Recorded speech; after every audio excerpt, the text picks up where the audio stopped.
nagbabalik, talaga, oo. merong umaalis. Opo, doon sa mga kapatid natin. Sa mga napakaraming fans ni Jester.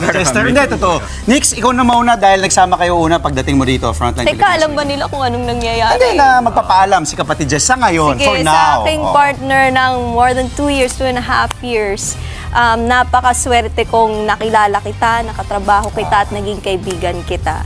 Alam mo na yan, sinabi ko na lahat sa aking Of pa-video message. So, ako, ayun. ako mabilis lang din, Jess. Tapos ka na, okay ka na, no?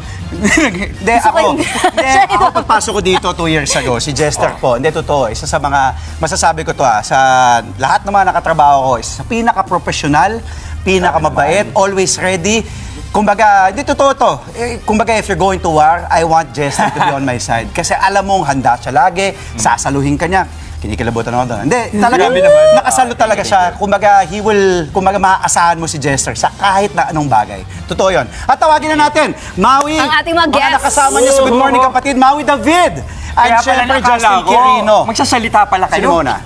Kaya minadali na namin kasi meron pang ibang magme-message. Sa mga nanonood ngayon ng Frontline Pilipinas Weekend, of course, as most of you may know, Jess is a very good friend of mine. Super. Nagsimula ako dito sa TV5. Siya yung unang... Naiyak ako. Wala bang umiyak? He was very kind to me. Very, very warm ang pag-welcome niya sa akin. So, syempre, ngayon siya naman ng, kumbaga, may ibang magiging gagawin muna sa buhay. Ako naman ang nandito para sa'yo. Yeah. To send you off. I wanna make sure na ito sa huling airing mo, nandito kami. Mahal na mahal ka namin, Jess. I always wish you well. Even if lagi mo ko inaaway. But that comes from a place of love. Yes, yes. Jess, I wish you well, padayon. Oh, thank you, thank you. Just, JQ. Hello. Hi. Hello. No, alam mo naman yung Jess. Basta, idol kita. Uy, Yes, more Tagalog yes. words. Oh, more Tagalog words. Ayun. Hanggang saan na lang yung Tagalog. No. Napaka-honest. No, what do you call this?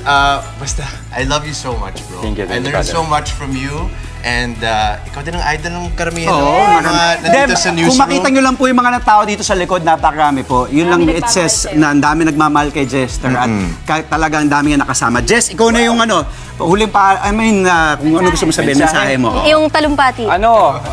Sa mga kapatid natin, salamat po sa oportunidad at pribileyo na magbahagi ng balita at impormasyon sa inyo tuwing weekend at mga nakaraang mga pagkakataon araw-araw. Lagi ko yung tatanawin na malaking utang na loob kasi hindi lahat ng tao nabibigyan ng pagkakataon na gawin yung bagay na mahal niya, yung alam niyang gawin. So, salamat. Mabuhay ka, Jess! Mabuhay We ka, love you! Jester! All the best! We love you. Jess, maraming salamat. Yakapin natin. Sige, go. Pasalamatan. Sige, go. Siyempre, given pasasalamatan natin ng mga boss, pero gusto ko rin pasalamatan yung ating mga staff. Yes. Lagi ko sinasabi sa kanila, I'm only able to do my job well because these guys are there doing everything in the background. So, magaling kami dahil mas magaling kayo. Salamat sa inyo. Amen. Yakapin natin si Jess, pero yan po, mamimiss ka namin, Jess. Pakialam mo yan. gitna. Yan po, Sa gitna, yan. Mga kapatid, at huling araw nga ni Jess ngayon sa Frontline Pilipinas Weekend sa ngayon. For now, we will see him again.